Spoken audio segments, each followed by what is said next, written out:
خلک څه وایي زنانې به ګرځي په جهنم کې، زنانې خالي غیبتونه کوي. د زنانو خوندو دپاره د جنت ټکټ ډېر اسانه دی، ډېر اسانه دی. نن یې د ځانه سره نوټ کړي کومې زنانې خوندي. که په دغه زما په دا یوه خبره باندې عمل وکړي، انشاءالله د دنیا او د آخرت کامیابی به الله تعالی ور نصیب کړي. که چیرې په دا یوه خبره باندې زنانو خوندو عمل وکړي، د جنت ټکټ و دې ته میلاو دی. ګوره ډېرې زنانې خوندي د جنت ټکټ جنت غواړي په صدقو کې، ډېرې زنانې خوندې غواړي په نفلو کې، په لمنځو کې، په قرآن کې، هر څه کې میلاویږي. مګر دا هر څه تا وکړ په دا یوه عمل سره ستا دا ټول اعمال چې دي هغه ضایع دي. په کوم عمل سره؟ کومې زنانو خوندو چې خپل خاوند راضي کړي، په خپل خاوند کې د الله د خاوند په رضا کې د الله رضا پرته ده. چې کومې زنانې خور خاوند راضي کوي نو د دې ژوند کامیابه دی.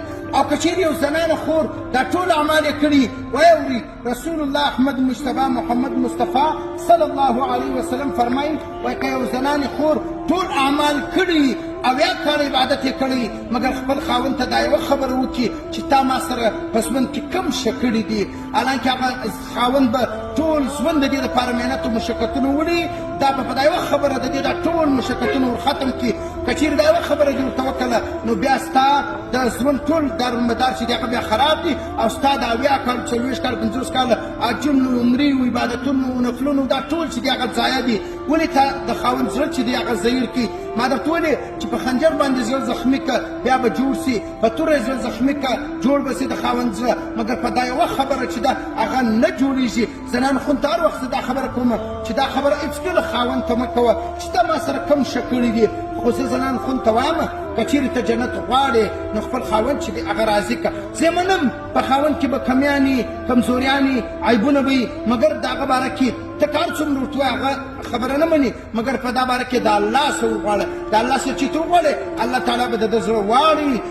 الله تعالی به تا ته د خاوند سره هغه ژوند در نصیب کړي چې کوم ژوند الله تعالی و حضرت علي رضی الله تعالی عنه او فاطمه الزهرا رضی الله تعالی عنها ته ورکړی، او کوم ژوند چې الله تعالی و رسول الله احمد مصطفی محمد مصطفی صلی الله علیه وسلم ته ورکړی، او بیبي عایشه رضی الله تعالی عنها چې دوی ته کوم ژوند الله تعالی ورکړی، تا ته به الله تعالی هغه زندګي چې دا هغه در نصیب کړي. الله تعالی دې زموږ د ټولو مشکلات مسلې مسایل مصیبتونه په خپل فضل و کرم مهرباني سره په خوشحالۍ سره بدل کړي.